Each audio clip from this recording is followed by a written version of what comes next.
Hi friends, मैं Lalit Jangid NCERT math classroom में आपका स्वागत है।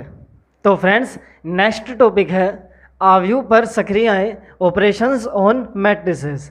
ठीक है जी। ऑपरेशंस ऑन मैट्रिसेस का मतलब है कि भाई मैट्रिसेस पे आप कितनी प्रकार की सक्रियाएं लगा सकते हो। ठीक है ना भाई। तो देखो, फर्स्ट सक्रिया आपकी है योग सक्रिया, जिसे हम बोलते हैं जोड़, एडिशन ऑफ मैट्रिसेस। ठीक है फ्रेंड्स, एडिशन ऑफ मैट्रिसेस। अब दो मैट्रिक्स का एडिशन कैसे किया जाएगा, योग कैसे किया जाएगा, जोड़ कैसे किया जाएगा, देखिएगा। जब दो आव्यूह समान कोटि के हो तो उनका योग संगत अवयवों को जोड़ने पर प्राप्त होता है। यानी कि आपके पास दो मैट्रिसेस हैं ए एंड बी, तो आपको दोनों का एडिशन करना है, दोनों को जोड़ना है। तो दोनों का योग कब प्राप्त होगा, जब आप उनके संगत अवयव यानी करस्पॉन्डिंग एलिमेंट, संगत अवयव का मतलब मैंने बताया था सेम पोजीशन के एलिमेंट को यदि आप जोड़ दोगे तो आपके पास क्या आ जाएगा भैया, सम आ जाएगा या फिर योग आ जाएगा, एडिशन आ जाएगा मैट्रिसेस का। और देखिएगा, लेट ए एंड बी, ठीक है ना, A and B two matrices की भाई दो मैट्रिसेस हैं, each of order M into N, दोनों एम इंटू एन ऑर्डर के। ठीक है ना, दोनों की कोटि एम इंटू एन है, यानी हम कहे दोनों की कोटि सेम है, इसकी भी एम इंटू एन और इसकी भी M into N. Then their sum A plus B is a matrix of order M into N. तब दोनों का जो सम होगा, दोनों का योग होगा, वो मैट्रिक्स होगी ए प्लस बी। ठीक है ना भैया, और वो इसका ऑर्डर भी कितना रहेगा, एम इंटू एन। ठीक है ना भाई। Is obtained by adding the corresponding elements of A and B. कब प्राप्त होगी भैया, जब ए और बी के संगत अवयव या फिर करस्पॉन्डिंग एलिमेंट्स को आप जोड़ोगे। ठीक है ना भाई। तो देखिए, करस्पॉन्डिंग एलिमेंट्स को कैसे जोड़ना है, यानी सेम पोजीशन संगत अवयव वाले अवयवों को कैसे जोड़ना है। तो माना मैट्रिक्स ए है,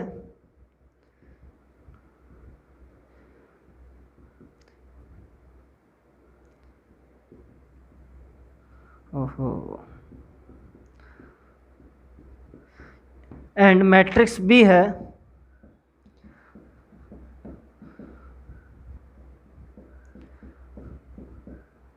ठीक है फ्रेंड्स।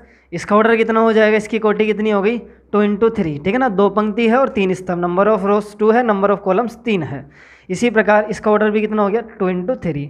तो फ्रेंड्स देखिएगा, दोनों मैट्रिक्स का ऑर्डर सेम है, यानी कोटि सेम है। तो देखिएगा, जब भी मैट्रिक्स का योग करना है तो मैट्रिक्स का योग करने के लिए दोनों मैट्रिक्स की कोटि सेम होनी चाहिए। यदि दोनों की मैट्रिक्स की कोटि, क्रम या फिर हम बोले ऑर्डर सेम नहीं है तो आप दोनों मैट्रिक्स का एडिशन नहीं कर सकते। ठीक है ना भाई। तो यहाँ पे तो सेम है, तो देखते हैं एडिशन कैसे करना है। एडिशन कैसे करना भाई, संगत अवयव या फिर हम कहें करस्पॉन्डिंग एलिमेंट्स को जोड़ना है। तो करस्पॉन्डिंग एलिमेंट्स A11 इधर जुड़ जाएगा B11। ठीक है फ्रेंड्स। इसी प्रकार A12 में क्या जुड़ेगा, B12, और A13 में B13। इसी प्रकार A21 में B21 और A22 में B22 और A23 में B23। ठीक है फ्रेंड्स। तो देखिएगा, दोनों के करस्पॉन्डिंग एलिमेंट्स यानी सेम पोजीशन, 11 में 11, 12 में 12 और 13 का एडिशन 13 के साथ होगा। तो एलिमेंट्स यानी दोनों मैट्रिक्स के संगत अवयवों का यदि हम योग कर दें तो हमारे पास आ जाएगा दोनों मैट्रिक्सों का एडिशन या फिर योग या फिर जोड़। तो फ्रेंड्स, ये भी एक एलिमेंट होगा दोनों को जोड़ने पर। ठीक है ना। तो टोटल नंबर ऑफ एलिमेंट्स कितने हो गए, 6 हो गए। ठीक है ना। और यदि इस बात करें हम इस मैट्रिक्स में, नई मैट्रिक्स जो हमको प्राप्त हुई है ए प्लस बी, इसका ऑर्डर कितना होगा, देखो नंबर ऑफ रोज तो 2 है और नंबर ऑफ कॉलम्स कितने हैं, 3 है। तो इसका ऑर्डर भी कितना होगा, 2 इंटू 3। इसलिए हमने कहा था यदि ये दोनों एम इंटू एन की है तो ए प्लस बी करने पर भी कितना आएगा ऑर्डर, एम इंटू एन ही आएगा। देखो दोनों मैट्रिक्स थी 2 इंटू 3 की, तो ये जोड़ने पर भी कौन सी आ गई हमारे पास, 2 इंटू 3 की मैट्रिक्स ही प्राप्त हुई। एग्जाम्पल से समझते हैं। माना कोई मैट्रिक्स है और एक दूसरी मैट्रिक्स है,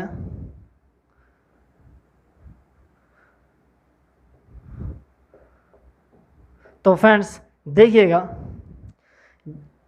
दोनों का एडिशन किया जाए। और एडिशन कब होगा संभव, तब होगा जब दोनों का ऑर्डर या दोनों की कोटि सेम हो। ठीक है। तो दोनों की कोटि 2 इंटू 3 हो गई। तो देखिएगा, दोनों को जोड़ो, संगत अवयव में संगत, पहले में फर्स्ट कितना हो जाएगा, 1 + 6, फिर 2 + 5, 3 + 4, 4 + 3, 5 + 2 और 6 + 1, ठीक है। तो देखते हैं जोड़ने पर क्या आ रहा है। तो एक नई मैट्रिक्स प्राप्त हुई, इसका ऑर्डर भी कितना हो गया 2 × 3 आ गया, ठीक है ना भाई। तो देखो हमने दोनों मैट्रिक्सों का एडिशन कर लिया है और हमारे पास नई मैट्रिक्स आ चुकी है, ठीक है फ्रेंड्स। देखो ऐसा नहीं है कि जितने एलिमेंट सब सेम आने चाहिए, ठीक है ना, कुछ भी आ सकता है दोनों को जोड़ने पर, ठीक है। अब हम देखेंगे एडिशन ऑफ मैट्रिसेस के प्रॉपर्टीज यानी गुणधर्म, गुणधर्म यानी properties of addition of matrices. तो देखो नंबर फर्स्ट प्रॉपर्टी है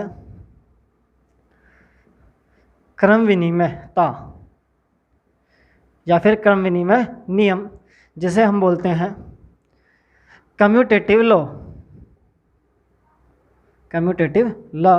तो देखिए कम्यूटेटिव लॉ क्या होगा, यदि आपके पास दो मैट्रिक्स है ए m × n ऑर्डर की और एक दूसरी मैट्रिक्स है बी, जी इसका ऑर्डर भी कितना है m × n है। तो देखो जब दोनों मैट्रिक्स का ऑर्डर सेम है तो दोनों का एडिशन कर सकते हैं। तो फ्रेंड ध्यान दीजिएगा a + b करने पर कितना आएगा b + a आएगा, ठीक है फ्रेंड्स। हमेशा याद रखिएगा यदि दोनों को जोड़ो a + b जोड़ो या फिर b + a जोड़ो, दोनों की वैल्यू क्या आएगी सेम आएगी, ठीक है ना भाई। हमको पता है जो एडिशन ऑपरेशन होता है, ठीक है ना भाई, मैट्रिक्स की बात नहीं करें, हम नंबर्स की भी बात करें तो हमको पता है 2 + 5 करने पर या फिर 3 + 5 करने पर 8 आएगा, तो 5 + 3 करने पर भी कितना आएगा 8। तो हमको पता है एडिशन जो ऑपरेशन होता है, एडिशन ऑपरेशन हमेशा कम्यूटेटिव लॉ या फिर क्रम विनिमय नियम का पालन करता है, ठीक है। नंबर सेकंड है साहचर्यता, जिसे हम बोलते हैं एसोसिएटिविटी।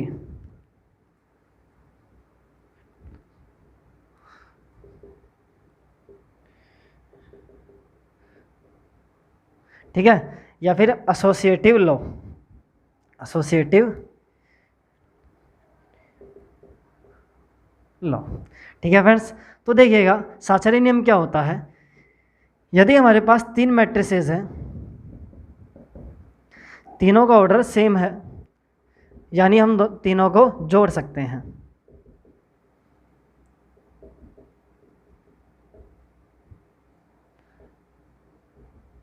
तो मैट्रिसेस का एडिशन यानी मैट्रिक्सों का योग हमेशा साहचर्य गुणधर्म यानी एसोसिएटिव लॉ का पालन करता है। देखिएगा एसोसिएटिव लॉ क्या होता है, साहचर्य नियम कि a + b को जोड़ लो उसके बाद c को जोड़ो, ठीक है ना, या फिर पहले b + c को जोड़ लो उसके बाद उसमें a को जोड़ो, तो दोनों की वैल्यू सेम आएगी। क्यों आएगी, क्योंकि देखो जी एडिशन ऑपरेशन कम्यूटेटिव भी होता है और एसोसिएटिव भी, ठीक है ना भैया। जैसे कि अभी हम नंबर्स की बात कर रहे हैं, मैं 2 + 3, ठीक है ना, 2 और 3 को पहले जोड़ लूँ कितना आएगा 5 और 5 में 7 जोड़ेंगे तो कितना आ जाएगा 12 आ जाएगा, ठीक है। तो चाहे आप इसको किसी प्रकार से जोड़ो, चाहे पहले इन दोनों को जोड़ो या फिर पहले इन दोनों को जोड़ो, हमेशा वैल्यू कितनी आएगी 12 ही आएगी, यानी 12 आएगी, ठीक है। नंबर थर्ड प्रॉपर्टी है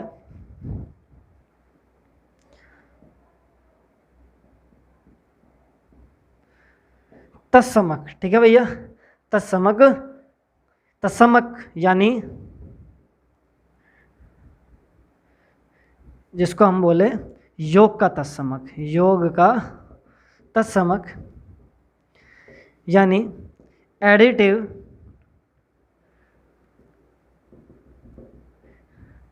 आइडेंटिटी।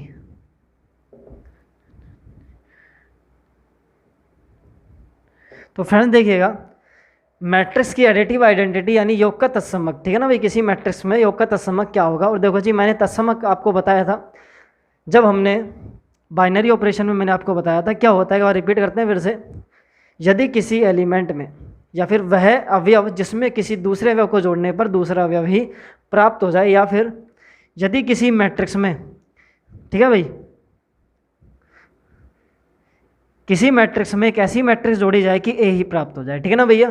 तो बताइए, तो देखो मैट्रिक्स में तो मैट्रिक्स ही जोड़नी पड़ेगी, ठीक है ना, संख्या नहीं बताएंगे मैट्रिक्स ही बताएंगे। तो ऐसी कौन सी मैट्रिक्स है जिसको ए के साथ जोड़ा जाए तो ए ही आ जाए, ठीक है ना। तो देखो ऐसी मैट्रिक्स है कौन सी, शून्य मैट्रिक्स हो जाएगी ओ, ठीक है ना भाई। जीरो मैट्रिक्स हमने पढ़ी थी, शून्य मैट्रिक्स ओ, यदि ए प्लस ओ किया जाए तो कितना आ जाएगा, ए आ जाएगा। ठीक है फ्रेंड्स, इसी प्रकार नंबर फोर्थ है योग का प्रतिलोम या फिर एडिटिव इनवर्स। तो फ्रेंड देखिए, एडिटिव इनवर्स यानी योग का प्रतिलोम क्या होता है। तो देखो, प्रतिलोम एलिमेंट यानी इनवर्स एलिमेंट की हमने बात की थी कि प्रतिलोम अवयव क्या होता है। ठीक है फ्रेंड्स, तो देखिएगा प्रतिलोम अवयव क्या होता था कि वह अवयव जिसमें किसी अन्य अवयव के साथ ऑपरेशन किया जाए या फिर सक्रिय लगाई जाए तो तत्समक अवयव प्राप्त हो जाए, किसका, योग का या फिर ऑपरेशन का। तो मेरे को बताइए यहाँ का तत्समक यानी आइडेंटिटी एलिमेंट कितना है, 0 है। ठीक है, सॉरी, आइडेंटिटी मैट्रिक्स 0 है। तो मेरे को ये बताइए मैट्रिक्स ए में किस प्रकार की मैट्रिक्स का योग किया जाए, जोड़ किया जाए, एडिशन किया जाए कि हमको शून्य मैट्रिक्स प्राप्त हो जाए। तो हम क्या जोड़ेंगे भैया, माइनस ऑफ ए। ठीक है फ्रेंड्स, मैट्रिक्स ए के यदि नेगेटिव को, ठीक है ना भैया, मैट्रिक्स ए के नेगेटिव को या फिर माइनस चिन्ह से गुणा करके इसमें जोड़ा जाएगा तो कितना आ जाएगा, शून्य मैट्रिक्स आ जाएगी। तो फ्रेंड्स एडिटिव आइडेंटिटी तो हो जाएगा शून्य मैट्रिक्स यानी जीरो मैट्रिक्स, और एडिटिव इनवर्स हो जाएगा माइनस है, यानी किसी मैट्रिक्स का एडिटिव इनवर्स या फिर योग का प्रतिलोम क्या होगा, उसी मैट्रिक्स को नेगेटिव साइन से गुणा कर देंगे तो हमारे पास आ जाएगा योग का प्रतिलोम यानी एडिटिव इनवर्स। इसके बाद नंबर 5 जो हमारा गुणधर्म है, प्रॉपर्टी, तो यहाँ मिटा देते हैं फ्रेंड्स, यहाँ से उतार लिया होगा आपने। नंबर 5 निरसन नियम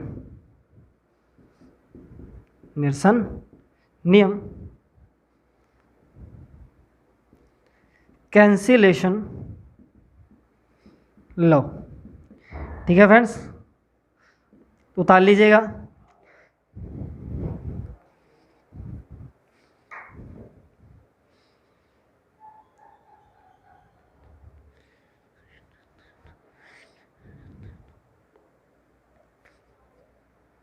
तो फ्रेंड्स निरसन नियम होता क्या है, देखिएगा, जिसे हम बोलते हैं कैंसिलेशन लॉ या काटने का नियम। यदि कोई दो मैट्रिक्स का योग इन दोनों के एडिशन के बराबर है तो दिस इम्प्लाइज हम कह सकते हैं बी बराबर सी। कैसे आएगा भाई, ए से ए कट जाएगा, ठीक है ना भैया, या फिर हम कहें ए में बी जोड़ने पर जो वैल्यू आती है वही वैल्यू ए में सी जोड़ने पर आती है, तो इसका मतलब क्या हो गया, बी बराबर सी होगा। और देखिएगा हमने जो काटा है, जिस एलिमेंट को या जिस मैट्रिक्स का हमने कैंसिलेशन किया है वो मैट्रिक्स थी हमारी लेफ्ट में, ठीक है ना भाई, इधर राइट हो गया वो इधर ही तरफ हो जाएगा, लेफ्ट हो गया। तो इसको हम बोलते हैं वाम निरसन नियम, या फिर हम कहें left cancellation law, left cancellation law. Number 2, यदि यही पोजीशन हो जाए चेंज बी प्लस ए बराबर सी प्लस ए होने पर, तो देखो ए से कट जाएगा, कितना आ जाएगा, बी बराबर सी आ जाएगा। तो देखो इसको बोलेंगे अपन दक्षिण निरसन नियम, या फिर हम कहें राइट कैंसिलेशन लॉ। ठीक है फ्रेंड्स, तो देखो दोनों का मतलब क्या निकल रहा है कि भाई ए में बी जोड़ने पर और ए में सी जोड़ने पर दोनों वैल्यू सेम आ रही है तो बी बराबर सी है। इसी प्रकार यदि बी में ए जोड़ने पर और सी में जोड़ने पर दोनों वैल्यू समान आती है तो बी बराबर सी है। ठीक है भाई, तो यदि आपका काटने का जो सिस्टम है, यदि आप काटते हो, कैंसिल करते हो, वाम का मतलब हो गया भैया लेफ्ट, ठीक है ना भैया, लेफ्ट साइड से आप काटते हो तो लेफ्ट निरसन नियम, और राइट साइड से आप काटते हो तो हम इसको बोलेंगे दक्षिण निरसन नियम या राइट कैंसिलेशन लॉ। ठीक है फ्रेंड्स, नेक्स्ट टॉपिक की ओर चलते हैं। तो फ्रेंड्स नेक्स्ट ऑपरेशन है घटाव, सब्ट्रैक्शन और डिफरेंस ऑफ मैट्रिसेस की दो मैट्रिक्सों का घटाव या फिर हम कहें डिफरेंस सब्ट्रैक्शन कैसे किया जाएगा। तो देखिएगा, जब दो आव्यूह समान कोटि के हो तो उनका घटाव संगत अवयवों को घटाने पर प्राप्त होता है। ठीक है ना भैया। जैसे हमने एडिशन में किया था, करस्पॉन्डिंग एलिमेंट यानी संगत अवयव में से संगत अवयव को जोड़ा था, इसी प्रकार सब्ट्रैक्शन यानी घटाव में भी हम क्या करेंगे, संगत अवयव को संगत अवयव में से ही घटा देंगे। ठीक है, तो देखिएगा, let A and B two matrices each of order m into N, यानी दो मैट्रिक्स समान कोटि की है, दोनों का ऑर्डर कितना है, m इंटू एन है। Then their difference a minus B, यानी दोनों का घटाव इज ए मैट्रिक्स, ठीक है भाई, of order m into N. जैसे कि जब दो मैट्रिक्सों को जोड़ने पर, जब हमने m इंटू एन की दो मैट्रिक्सों को हमने जोड़ा था, तो जोड़ने के बाद भी नई जो मैट्रिक्स प्राप्त हुई थी वो भी m इंटू एन की ही ऑर्डर की प्राप्त हुई थी। इसी प्रकार जब दो matrix m into N order की है और दोनों का डिफरेंस करेंगे a माइनस बी, जो मैट्रिक्स प्राप्त होगी वो भी m इंटू एन ऑर्डर की ही प्राप्त होगी। Is obtained by subtracting the corresponding element of A and B, यानी दोनों मैट्रिक्स ए और बी के करस्पॉन्डिंग यानी संगत एलिमेंट्स को घटाने पर प्राप्त होगी। जैसे कि माना मैट्रिक्स है हमारे पास, ए मैट्रिक्स है A11 A12 A13 A21 A22 A23, ठीक है फ्रेंड्स, 2 इंटू 3 ऑर्डर हो गया इसका। इसी प्रकार कोई मैट्रिक्स है B11 B12 B13 B21 B22 और B23, ठीक है फ्रेंड्स, ये भी 2 इंटू 3 की। तो फ्रेंड्स याद रखिएगा, आप एडिशन और सब्ट्रैक्शन यानी जोड़ घटाव तब तक नहीं कर सकते जब तक दोनों मैट्रिक्स का ऑर्डर या फिर कोटि समान ना हो। तो देखिएगा, सब्ट्रैक्शन यानी a माइनस बी कितना हो जाएगा, संगत अवयव में से संगत अवयव यानी करस्पॉन्डिंग एलिमेंट्स में से करस्पॉन्डिंग एलिमेंट्स को घटा देंगे। A11 से B11, A12 से B12, A13 से B13 और A21 से B21, A22 से B22 घट जाएगा और A23 से B23 सब्ट्रैक्ट हो जाएगा। ठीक है, तो देखिएगा नए 6 एलिमेंट्स हमको प्राप्त हो जाएंगे घटाने के बाद। तो फ्रेंड्स देखिएगा, इस मैट्रिक्स का यदि ऑर्डर की बात की जाए तो नंबर ऑफ रोज 2 है, नंबर ऑफ कॉलम्स 3 है। तो 2 इंटू 3 की मैट्रिक्स का चाहे जोड़ करो चाहे घटाव करो, उसका ऑर्डर भी कितना आएगा, 2 इंटू 3, यानी m इंटू एन पहले था। यदि किन्हीं दो मैट्रिक्सों का ऑर्डर m इंटू एन था तो जोड़ने और घटाने के बाद भी m इंटू एन ही रहेगा। ठीक है फ्रेंड्स, यदि एग्जांपल से समझना चाहे तो माना दो मैट्रिसेस है हमारे पास,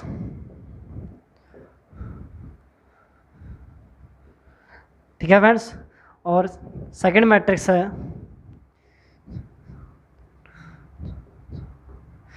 इसका ऑर्डर कितना हो जाएगा, नंबर ऑफ रो पंक्तियों की संख्या कितनी है 3 और कॉलम की संख्या कितनी है, स्तंभ की 2। इसी प्रकार इसका भी कितना हो जाएगा ऑर्डर, 3 इंटू 2। तो फ्रेंड्स जब इनका सब्ट्रैक्शन करेंगे a माइनस बी कितना हो जाएगा, संगत में से संगत 2 माइनस 3, 3 माइनस 4, इसी प्रकार 4 माइनस 7, 3 माइनस 9, 7 माइनस 4, 11 माइनस 4। तो फ्रेंड्स नई जो मैट्रिक्स प्राप्त हुई कितनी आ जाएगी, -1 -1 -3 -6 +3 एंड प्लस के 7। तो इस मैट्रिक्स का ऑर्डर भी कितना आ गया, 3 इंटू 2। ठीक है फ्रेंड्स, तो इस प्रकार हम सब्ट्रैक्शन कर सकते हैं। अब चलते हैं नेक्स्ट टॉपिक की ओर। तो फ्रेंड्स नेक्स्ट ऑपरेशन है गुणनफल, मल्टीप्लिकेशन और प्रोडक्ट ऑफ मैट्रिसेस, कि भाई दो मैट्रिक्स का आपको गुणनफल या फिर मल्टीप्लिकेशन कैसे करना है। तो देखिएगा, जब भी दो मैट्रिक्सों का आपको मल्टीप्लिकेशन करना हो उसके लिए एक नेसेसरी कंडीशन होती है, एक आवश्यक शर्त होती है। यदि वह आवश्यक नियम, ठीक है ना भैया, यदि वह कंडीशन सेटिस्फाई होती है तो ही आप मैट्रिक्स का गुणनफल कर सकते हो। यदि कंडीशन सेटिस्फाई नहीं होती तो मैट्रिक्स का गुणनफल नहीं कर सकते। तो देखते हैं कंडीशन क्या है कि आवश्यक स्थिति। ठीक है फ्रेंड्स, तो आवश्यक स्थिति क्या है कि फर्स्ट मैट्रिक्स में स्तंभों की संख्या बराबर सेकंड मैट्रिक्स में पंक्तियों की संख्या, या फिर हम कहें कि स्तंभों की संख्या फर्स्ट मैट्रिक्स में, यानी फर्स्ट मैट्रिक्स में नंबर ऑफ कॉलम्स, ठीक है ना भाई, फर्स्ट मैट्रिक्स में number of columns equal to बराबर होनी चाहिए सेकंड मैट्रिक्स में पंक्तियों की संख्या के, यानी नंबर ऑफ रोज के। तो देखिएगा, माना दो मैट्रिक्स हमारे पास है, फर्स्ट मैट्रिक्स जिसका ऑर्डर है m इंटू एन और दूसरी मैट्रिक्स भी है जिसका ऑर्डर है n इंटू पी। ठीक है, तो देखिएगा, यदि हम करना चाहे a इंटू बी, ठीक है भाई, a गुणा b, तो ध्यान दीजिएगा फर्स्ट मैट्रिक्स हो जाएगी a और सेकंड मैट्रिक्स हो जाएगी b, प्रथम और द्वितीय यानी फर्स्ट मैट्रिक्स और सेकंड मैट्रिक्स। तो कि भाई फर्स्ट मैट्रिक्स के स्तंभों की संख्या, या फर्स्ट मैट्रिक्स के स्तंभों की संख्या क्या है भाई, n है। क्या है भाई, n है। और बी में यानी बी क्या है हमारे पास, सेकंड मैट्रिक्स है, और सेकंड मैट्रिक्स में क्या होना चाहिए, पंक्तियों की संख्या के बराबर होनी चाहिए। सेकंड मैट्रिक्स में पंक्तियों की संख्या कितनी है, n। तो फ्रेंड्स फर्स्ट मैट्रिक्स में स्तंभ की संख्या, सेकंड मैट्रिक्स में पंक्ति की संख्या यदि बराबर है, तो फ्रेंड्स यहाँ पे बराबर है, तो हम मैट्रिक्स का गुणनफल कर सकते हैं, मल्टीप्लिकेशन कर सकते हैं, और जो हमारी मैट्रिक्स हमको प्राप्त होगी उसका ऑर्डर हो जाएगा m इंटू पी। कितना हो जाएगा, m इंटू पी। यदि इसी प्रकार मैं बात करूँ, क्या b इंटू ए कर सकते हैं, ठीक है ना भैया, क्या b इंटू ए परिभाषित है? तो देखो जी, जब b इंटू ए आप करोगे तो प्रथम मैट्रिक्स हो गई b, तो b में स्तंभ की संख्या कितनी है भैया, p है, और सेकंड मैट्रिक्स हो गई a, और सेकंड मैट्रिक्स के स्तंभ की संख्या कितनी है, m है। तो देखिएगा प्रथम मैट्रिक्स b के स्तंभ की संख्या बराबर नहीं है सेकंड मैट्रिक्स की पंक्ति की संख्या के, तो इस स्थिति में हम दोनों मैट्रिक्स का गुणनफल नहीं कर सकते हैं, ठीक है ना भाई। तो याद रखिएगा, दोनों मैट्रिक्स का, किन्हीं भी दो मैट्रिक्सों का गुणनफल मल्टीप्लिकेशन कब परिभाषित होगा, जब फर्स्ट मैट्रिक्स का स्तंभों की संख्या बराबर हो सेकंड मैट्रिक्स की पंक्तियों की संख्या के, ठीक है। अब देखिएगा, ये तो हमने बात कर ली कि भाई गुणनफल कब परिभाषित है और कब नहीं है। अब बात करते हैं कि गुणनफल करना कैसे है, गुणनफल करना कैसे है। तो ध्यान दीजिएगा, हमेशा याद रखिएगा, जब भी ए गुणा बी आपको करना हो तो ए की पंक्ति, ठीक है ना भैया, मैट्रिक्स ए यानी फर्स्ट मैट्रिक्स की पंक्ति को आपको मल्टीप्लाई करना है मैट्रिक्स बी के स्तंभ से। ध्यान दीजिएगा, फर्स्ट मैट्रिक्स की पंक्ति को गुणा करना है सेकंड मैट्रिक्स के स्तंभ से, ठीक है ना। पंक्ति के लिए हमने बोला आर और स्तंभ के लिए हमने बोला कॉलम यानी सी, ठीक है फ्रेंड्स। तो देखिएगा, जब भी आपको ए गुणा बी करना है, दो मैट्रिक्सों का गुणनफल करना है, तो उस स्थिति में आपको गुणनफल कैसे करना है, फर्स्ट मैट्रिक्स जो आपकी है उसके पंक्तियों को, उसके रोज को आप गुणा करोगे सेकंड मैट्रिक्स के कॉलम से, ठीक है ना भाई। तो देखते हैं कैसे करना है, एक बार नोट डाउन कर लीजिएगा इनको। तो देखिए, माना कोई मैट्रिक्स है ए, ऑर्डर कितना हो गया भाई, 2 इंटू 2 हो गया, ठीक है। एक सेकंड मैट्रिक्स है हमारे पास, इसका ऑर्डर कितना हो जाएगा, 2 इंटू 3, 2 पंक्ति और 3 स्तंभ है, ठीक है फ्रेंड्स। अब यदि आपको गुणा करना है ए से को बी से, ठीक है ना भाई, ए बी, ठीक है। तो फर्स्ट मैट्रिक्स क्या हो गई, ए, और सेकंड मैट्रिक्स हो गई बी। तो ध्यान दीजिएगा, फर्स्ट मैट्रिक्स के स्तंभों की संख्या कितनी है भाई, 2, बराबर होनी चाहिए सेकंड मैट्रिक्स की पंक्तियों की संख्या के। सेकंड मैट्रिक्स की पंक्ति की संख्या 2 है, तो दोनों बराबर है, तो हमारी जो मैट्रिक्स प्राप्त होगी, ये दोनों तो इक्वल हो गए, ठीक है ना भाई, ये दोनों तो इक्वल हो गए, और हमारी मैट्रिक्स जो हमको प्राप्त होगी वो हो जाएगी 2 इंटू 3 की, ठीक है फ्रेंड्स। 2 इंटू 3 की मैट्रिक्स हमको प्राप्त होगी, ठीक है। अब हम देखते हैं कि गुणनफल कैसे करना है, ठीक है। तो देखो, ये मैंने आपको बताया था, हमेशा एक बात याद रखें, कभी भी कोई प्रॉब्लम नहीं होगी कि जो भी फर्स्ट मैट्रिक्स है आपकी, चलो एक बार मैट्रिक्स को लिख देते हैं, ठीक है। आपको फर्स्ट मैट्रिक्स के पंक्तियों को सेकंड मैट्रिक्स के कॉलम से यानी स्तंभ से गुणा करना है। फर्स्ट मैट्रिक्स, चलो यहाँ लिख लेते हैं, ठीक है, आसानी रहेगी समझने में।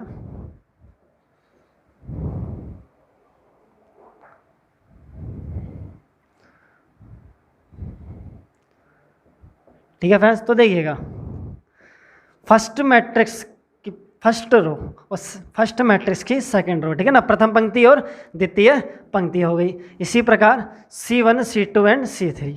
तो हमेशा याद रखिएगा, आपको क्या करना है, सबसे पहले फर्स्ट रो को जितने भी कॉलम है सबसे गुणा करना है, R1 इंटू C1, ठीक है।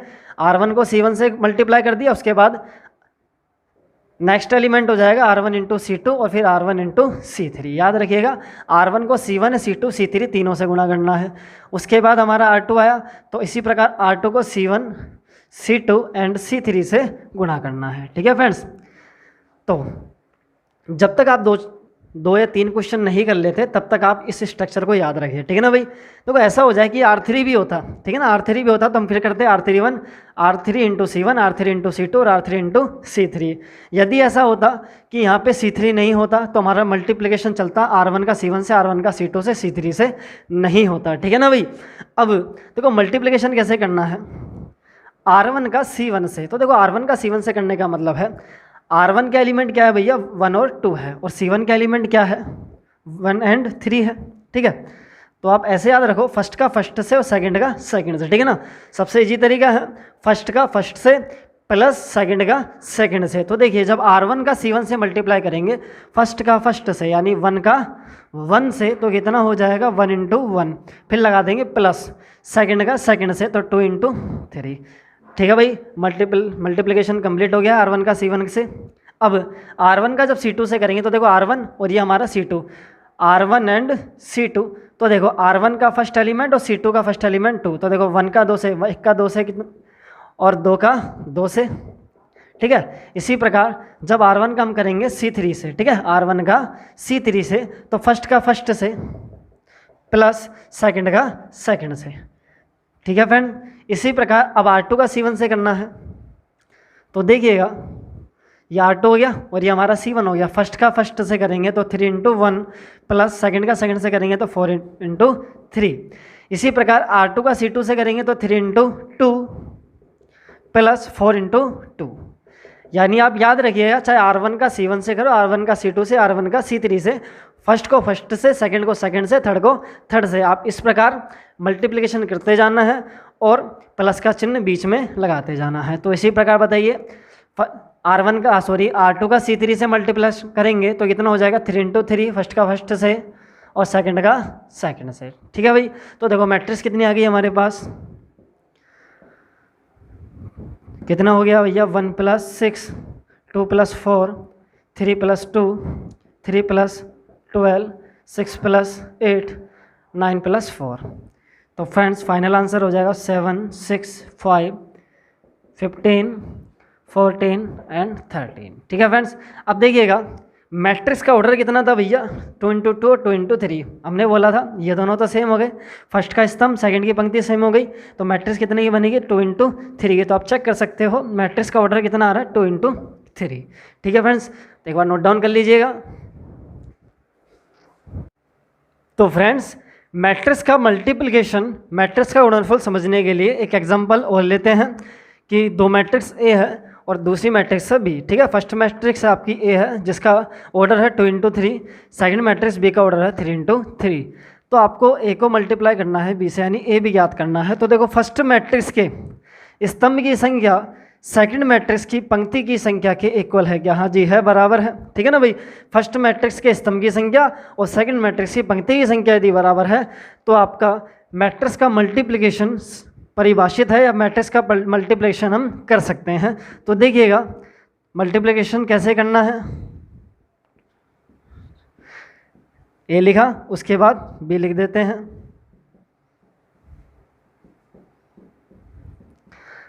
तो फ्रेंड्स ये दोनों तो बराबर हो गए, ठीक है ना भाई। मल्टीपल करने के बाद मैट्रिक्स कितने ऑर्डर की आएगी 2 इंटू 3 की आएगी, ठीक है ना। तो देखिए मैट्रिक्स का मल्टीप्लिकेशन अभी बताया था कैसे करेंगे। सबसे पहले R1 हो गया और ये R2, ठीक है ना, फर्स्ट मैट्रिक्स की पंक्ति और सेकंड मैट्रिक्स के स्तंभ को, ठीक है। तो देखिए सबसे पहले स्ट्रक्चर तैयार करें मन में। R1 को किससे करना C1 से, C2 से, C3 से, R1 into C1 R1 into C2 और इसी प्रकार R1 इंटू C3। फिर R2 को करेंगे R2 into C1 R2 into C2 and R2 into C3, ठीक है फ्रेंड्स। इसी प्रकार अब हम मल्टीप्लाई को करते हैं। तो देखिएगा सबसे फर्स्ट पंक्ति हमारी क्या है, सबसे फर्स्ट रो 4 to 5, ठीक है। तो जब R1 का C1 से करेंगे तो फर्स्ट का फर्स्ट से, तो ठीक है 4 को मल्टीप्लाई करेंगे 6 से कितना आ जाएगा 24, फिर प्लस सेकंड का सेकंड से कितना आ जाएगा भाई -2, थर्ड का थर्ड से कितना हो जाएगा 5, ठीक है। इसी प्रकार अब R1 का करेंगे भाई C2 से, R1 का C2 से, ध्यान दीजिएगा R1 का C2 से करेंगे तो फर्स्ट का फर्स्ट से किया कितना आ जाएगा -28, और ये कितना हो जाएगा 4, और ये कितना हो गया 0 से 5 को मल्टीप्लाई किया तो कितना आ गया 0 आ गया। ठीक है फ्रेंड्स, इसी प्रकार R1 को C3 से मल्टीप्लाई करना है तो फर्स्ट को फर्स्ट से किया कितना आ गया 0, सेकंड को सेकंड से तो कितना आ गया 10, और 5 को 3 से किया तो कितना आ गया 15 यानी 15। ठीक है फ्रेंड्स, अब R2 का मल्टीप्लिकेशन करेंगे C1, R2 का C1 के साथ, C2 के साथ और C3 के साथ। ठीक है फ्रेंड्स, तो देखिएगा R2 और C1, R2 और C1 फर्स्ट का फर्स्ट से कितना हो जाएगा 6, सेकंड का सेकंड से 0 और थर्ड का थर्ड से कितना हो गया 3 एकम 3 आ जाएगा। इसी प्रकार R2 का C2 से करेंगे तो फर्स्ट का फर्स्ट से कितना हो गया -7, 0 का 2 से 0 हो जाएगा, 3 का 0 से कितना हो गया 0 हो गया। ठीक है फ्रेंड्स, इसी प्रकार R2 का यदि हम C3 से करें तो कितना हो जाएगा 0, सेकंड का सेकंड से करो 0 × 5 कितना हो जाएगा 0, और 3 × 3 कितना हो गया फ्रेंड्स 9 हो गया। ठीक है, तो याद रखिएगा फर्स्ट का फर्स्ट से, सेकंड का सेकंड से। इस स्ट्रक्चर को देखो जी, आपको लिखने की ज़रूरत नहीं है, बस आपको 2-4 बार, ठीक है ना, जब तक कि आपको क्वेश्चन 1-2 बार आपके हाथ से नहीं निकल जाते तब तक आपको याद रखना है कि R1 का C1 से होगा, ठीक है, R1 का C2 से, R1 का C3 से। उसके बाद आपको लिखने की ज़रूरत नहीं है, आप सीधा ही मल्टीप्लाई करोगे। ठीक है ना भाई, तो देखिए कितना आ जाएगा, कितना हो जाएगा भाई 24, 2 गए 22, 22 में 5 जोड़ा तो 27 हो जाएगा, 28 में 4 गया तो -24 बचेगा, कितना हो गया भाई 25 यानी 25।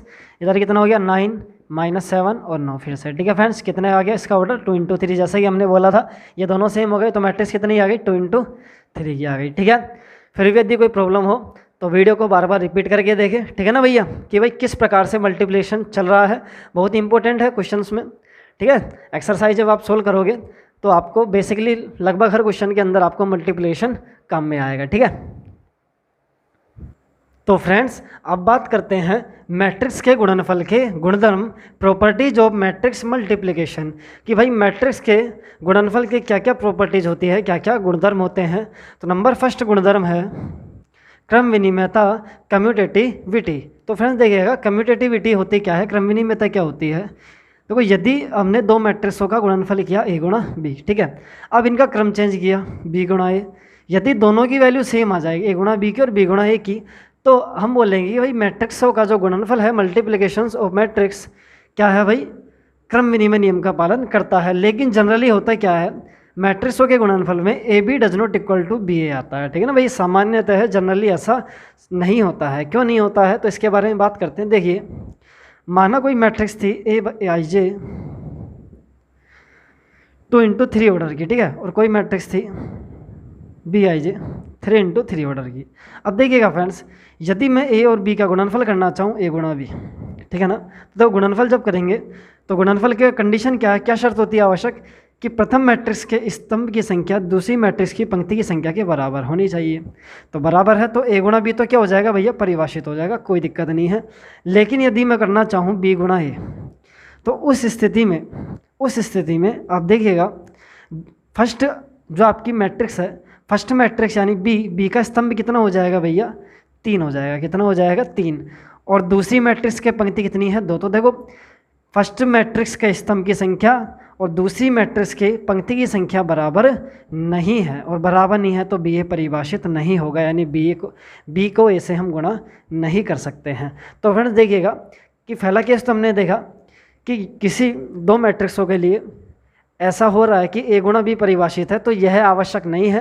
ठीक है ना, ऐसा ज़रूरी नहीं है कि AB परिभाषित हो तो BA भी परिभाषित हो। ठीक है ना भाई, ऐसा हो सकता है कि BA नहीं बन रहा हो। ठीक है ना, अब चलो बात करते हैं कि BA बन गया, हमने माना 3 × 2 है।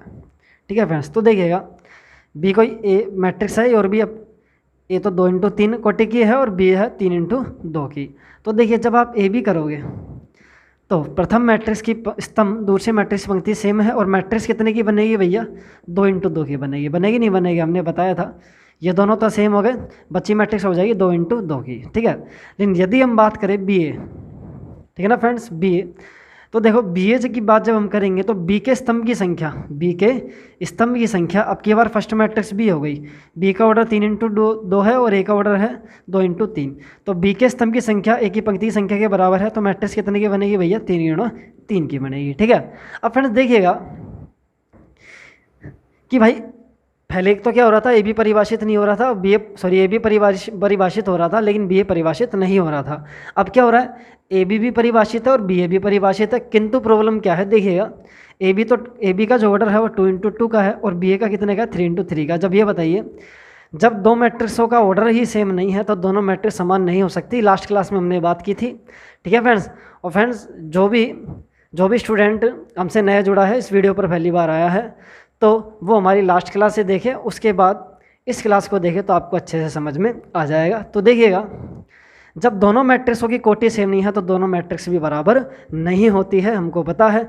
इसलिए इस केस में भी हमने बोला कि भाई क्रम विनिमय नियम का पालन नहीं करेगी। तो हमने देखा कि भाई ए बी परिभाषित है तो जरूरी नहीं बी ए बन रहा हो। अब ए बी भी बन रहा है, यानी ए बी परिभाषित है, बी ए भी परिभाषित है, लेकिन दोनों के कोटि समान नहीं थी। अब ऐसा हो जाए दोनों की कोटि भी समान हो जाए तो यह भी आवश्यक नहीं है कि दोनों के अवयव सेम हो, दोनों के अवयव सेम हो। तो इसलिए हम बोलते हैं सामान्यतः मैट्रिक्सों का गुणनफल क्रम विनिमय नियम का पालन नहीं करता है। तो देखिएगा, मैट्रिक्स किस स्थिति में क्रम विनिमय नियम का पालन करेगी। तो देखिएगा फ्रेंड्स, नोट डाल के लिख लेंगे, समान कोटि की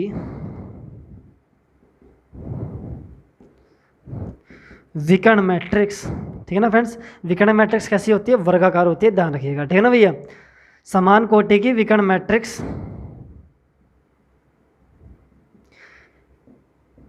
क्रम विनिमय या फिर हम कहें मैट्रिक्स का गुणनफल, ठीक है ना भाई, गुणनफल की बात हो रही है, क्रम विनिमय नियम का पालन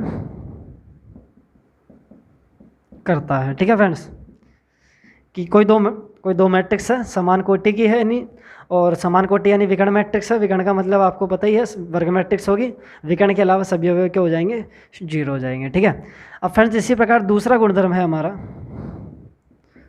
साचर्यता, ठीक है। साचर्यता जिसे हम बोलते हैं एसोसिएटिविटी, ठीक है जी। अब देखिएगा, एसोसिएटिविटी यानी साचर्यता क्या होता है।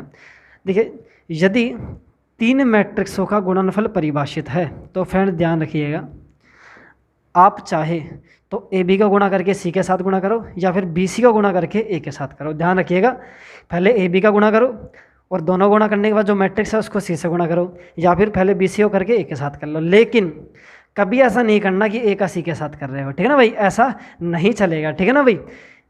तो हमने एक बात सीखी साचर्य नियम से कि यदि 3 मैट्रिक्स मल्टीपल में है तो आप चाहे इन दोनों को मल्टीपल करो चाहे इन दोनों को, लेकिन कभी भी इन दोनों को एक साथ नहीं करना है, ठीक है ना फ्रेंड्स।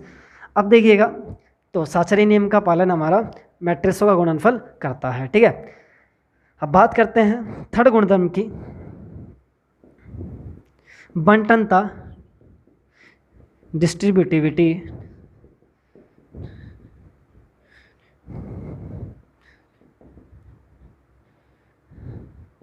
ठीक है फ्रेंड्स।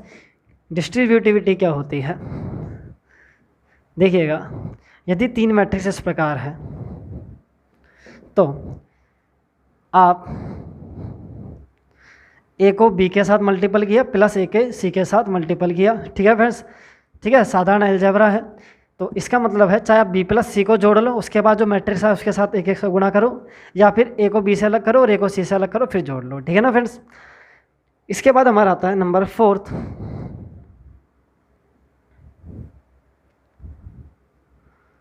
मैट्रिक्सों के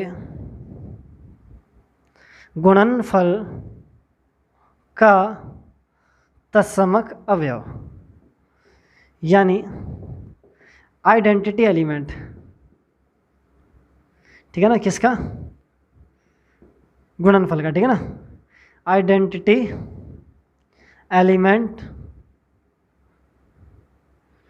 ऑफ मल्टीप्लिकेशन, ठीक है फ्रेंड। तो देखिएगा, तत्समक अवयव क्या होता है या फिर तत्समक मैट्रिक्स क्या होगी, वह मैट्रिक्स, ठीक है ना भाई, वह मैट्रिक्स जिसको ए के साथ गुणा करने पर रिजल्ट में ए आए। तो बताइएगा कौन सी ऐसी मैट्रिक्स है जिसको ए के साथ गुणा करने पर ए आएगा। तो ध्यान रखिएगा, यदि हम संख्या की बात करते हैं कि किस संख्या से गुणा करें, कि 2 ही आए, 2 को किससे गुणा करें, 2 ही आए तो 1 होता है। इस प्रकार एक का जो रोल होता है, एक का रोल प्ले करता है आई, यानी आइडेंटिटी मैट्रिक्स किसमें भैया, मैट्रिक्स के अंदर। तो हम इसको लिख सकते हैं, जिस प्रकार एक को या इकाई को किसी संख्या से गुणा करने पर वही संख्या प्राप्त होती है, इसी प्रकार इकाई मैट्रिक्स को किसी अन्य मैट्रिक्स से गुणा करने पर अन्य मैट्रिक्स ही प्राप्त होती है। तो फ्रेंड्स आई जो हमारा है, आई हमारा क्या हो जाएगा भाई, आइडेंटिटी एलिमेंट हो जाएगा, किसके लिए भैया, गुणनफल के लिए। ठीक है फ्रेंड्स, चलो और उतार लीजिएगा, फिर बात करते हैं आगे। नंबर 5 है शून्य भाजक। शून्य भाजक जिन्हें हम बोलते हैं जीरो डिविज़र।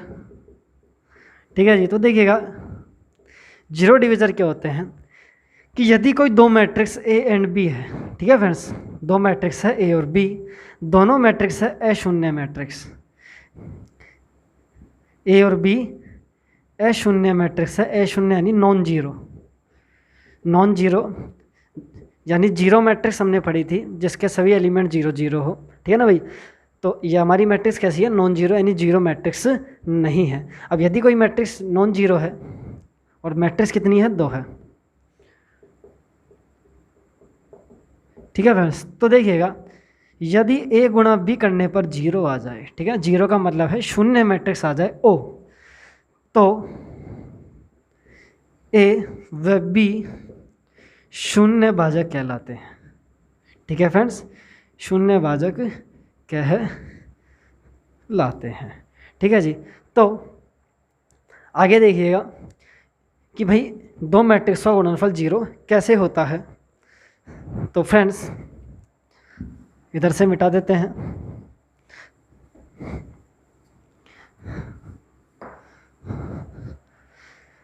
एग्जाम्पल के लिए शून्य के भाजक को समझने के लिए माना ए बराबर कोई मैट्रिक्स है 3 3 4 एंड 4 और बी कोई मैट्रिक्स है 1 -1 -1 और 1। ठीक है फ्रेंड्स, 2 × 2 और 2 × 2।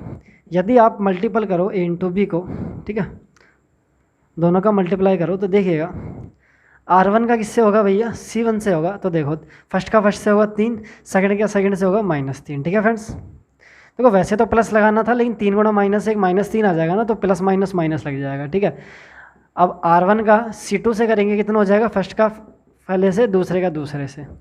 इसी प्रकार R2 का जब C1 से करेंगे तो 4 - 4 और इससे करेंगे तो -4 + 4।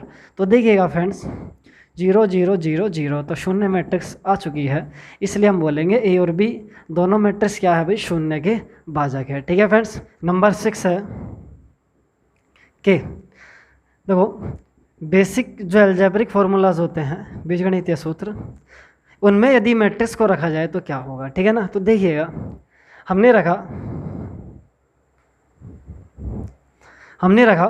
a + b का स्क्वायर। ठीक है फ्रेंड्स, a + b का स्क्वायर, तो देखिएगा कितना हो जाएगा, a + b × a + b। अब मल्टीप्लाई कीजिए, a × a कितना हो जाएगा, a², a × b कितना हो जाएगा, ab।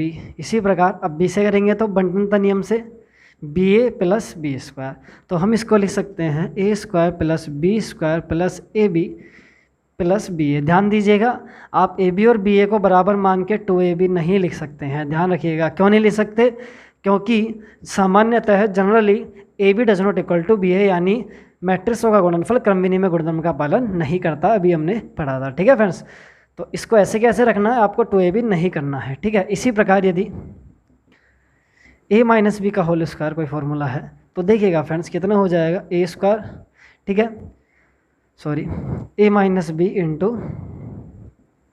a - b, तो ये कितना हो जाएगा, a को ऐसे करेंगे a² - ab, ठीक है, फिर माइनस क्या ba और माइनस माइनस प्लस का b², तो फ्रेंड्स कितना हो गया, a² माइनस के 2ab + b²। सॉरी, मैंने जैसा भी बताया था हम कभी भी ab और ba को बराबर मान के नहीं तो जोड़ सकते हैं ना ही घटा सकते हैं। तो फ्रेंड्स b² तो पहले लिख देता हूँ और -ab और -ba।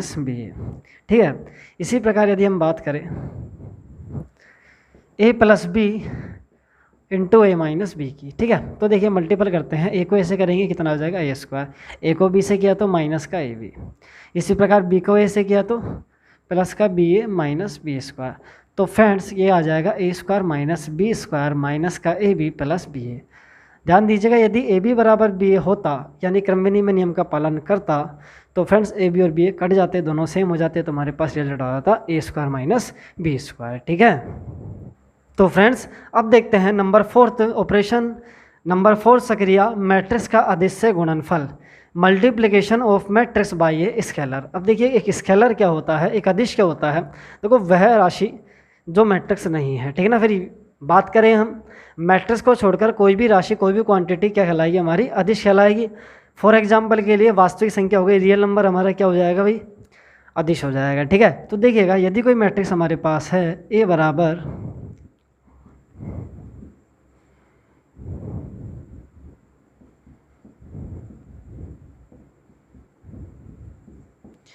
तो फ्रेंड्स देखिएगा यदि आप इसे के से गुणा करो, कोई अदिश है, कोई स्केलर क्वांटिटी है के जो मैट्रिक्स नहीं है, या फिर हम बोले कोई रियल नंबर है के, तो देखिएगा जब के को मैट्रिक्स से गुणा किया जाएगा तो देखो आप इसे लिख सकते हैं के A11 A12 A13 A21 A22 A23 and A31 A32 A33। ठीक है, अब देखिएगा मल्टीप्लिकेशन कैसे करना है। देखो जब भी किसी संख्या का, ठीक है ना, या फिर किसी स्केलर या किसी अदिश संख्या का जब आपको मैट्रिक्स से मल्टीपल करना है तो ध्यान दीजिएगा किसी भी संख्या को मैट्रिक्स से गुणा करने पर वह संख्या प्रत्येक एलिमेंट से गुणा होगी। तो देखो कितना हो जाएगा के A11, के से मल्टीपल हो जाएगा के A12, के A13, के A12, के A22, के A23, के A1 सॉरी ये 21 आएगा फ्रेंड्स, जल्दबाजी में लिख दिया था। ठीक है, A31, के A32, के A33। ठीक है फ्रेंड्स, तो इसी प्रकार ठीक है कि किसी मैट्रिक्स को जब किसी स्केलर से गुणा किया जाए, मल्टीपल किया जाए, तो वह राशि वह संख्या मैट्रिक्स के प्रत्येक एलिमेंट प्रत्येक अवयव से गुणा हो जाएगी। इसी प्रकार यदि आपको किसी संख्या को कॉमन लेना है, उभयनिष्ठ लेना है मैट्रिक्स से, तो वह प्रत्येक एलिमेंट से कॉमन आएगा। ठीक है फ्रेंड्स, किसी मैट्रिक्स से गुणनफल का गुणधर्म जैसे हम कहें प्रॉपर्टी क्या होंगी, देखिएगा इजी है। ठीक है ना, बेसिक प्रॉपर्टीज है, कोई ज़्यादा खास नहीं है, कि यदि दो संख्याएं आपके पास है या फिर दो स्केलर क्वांटिटी है के और एल, और किसी मैट्रिक्स को आप उससे गुणा कर रहे हो, तो आप दोनों को अलग अलग या फिर हम कहें एक तरीके से डिस्ट्रीब्यूटिव नियम आप लगा सकते हो। ठीक है, जहाँ के और एल क्या है भाई, स्केलर या फिर कोई संख्या है। ठीक है ना भैया, वे संख्या है, वे राशियाँ जो मैट्रिक्स नहीं है। नंबर सेकंड की बात करें कि यदि किसी अदिश को या फिर किसी संख्या को दो मैट्रिक्स से गुणा करना है, तो यहाँ भी बंटनता आप लगा सकते हो, बंटवारा, यहाँ भी आप अलग अलग मल्टीपल कर सकते हो। इसी प्रकार यदि किसी मैट्रिक्स को -1 से गुणा किया जाए, ठीक है ना भैया, कोई संख्या है -1, तो आप उसको -a भी लिख सकते हो, जिसे हम बोलते हैं नेगेटिव ऑफ मैट्रिक्स। ठीक है ना भैया, नेगेटिव ऑफ मैट्रिक्स ए।